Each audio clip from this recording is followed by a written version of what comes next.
Vanhan Toyota-lava-auton sängyssä istuimme selkäkyyryssä. Meidät oli määrätty keräämään ruumiit sektorin 3 alfaan. Sen tarkka sijainti jossain Soulin eteläisimmällä alueella. Kaikki oli raunioina ja jokainen paikka näytti samalta, loputtomasti rakennusten ja talojen roskia. Kaupat, moottoritiet ja rakennustyömaat. Todisteet siitä, että mahtavasta taloudellisesta suurvallasta on nyt tullut kaukainen unelma, joka kerran työntää kirjekuorta kohti harhaa ja hallusinaatioita. Oli typerää edes harkita Soulin jälleenrakentamista.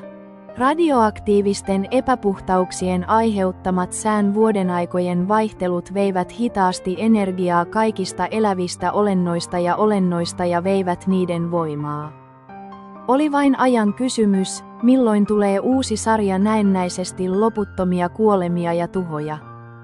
Kaikesta tästä huolimatta tuskin kukaan miehistössä huomasi mitään poikkeavaa ydinvoiman jälkeisestä